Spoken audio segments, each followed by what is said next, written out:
కానీ miss Britain ఇంగ్లాండ్కి చెందిన అమ్మాయి మాత్రం మధ్యలో నుంచి వెళ్ళిపోయింది.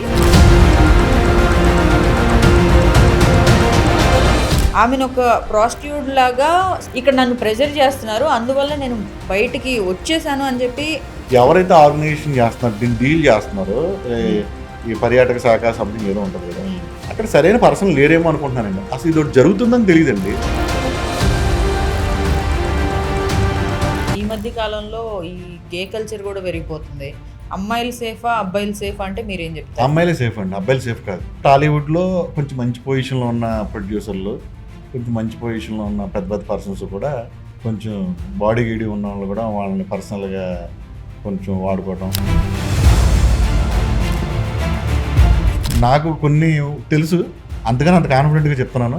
మరి మీరు క్యాండిడేట్స్కి ఎలాంటి ట్రైనింగ్ ఇస్తారు? వాక్ కాన్ఫిడెంట్, ఆ పోజెస్ ఏదైతే ఉంటాయో వాక్ చేసేటప్పుడు పోజెస్ అవి ఎలా ఉండాలి, సీక్వెన్సెస్ అంటే ఏంటి. కానీ మన ఆంధ్ర సైడు మన ఎటకారం ఎక్కువ కదండి మన వాళ్ళందరికీ. ఇప్పుడు ఒక అమ్మాయి విన్ అయ్యి ఆ అమ్మాయి ఇన్స్టాగ్రామ్కి ఎక్కడైనా పేపర్లో కానీ మిస్ ఆంధ్రప్రదేశ్ ఏమని కొట్టేస్తే ఎంత బాగున్నా సరే అది ఇలా అనేస్తారన్నమాట. వచ్చిన అది మిస్ ఆంధ్రప్రదేశ్ ఏంటి, ఇలా కళ్ళు దొబ్బాయా.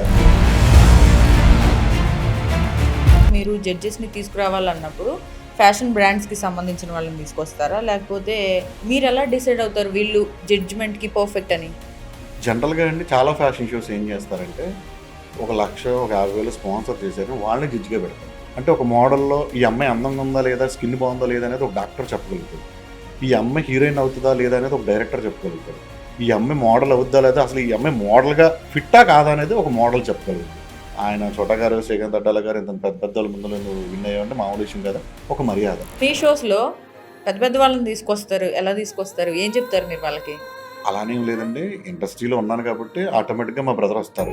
అట్ ది సేమ్ టైం మా బ్రదర్ ఈ ఇండస్ట్రీలో ఉండటం వల్ల, ఆయన డైరెక్టర్ అవడం వల్ల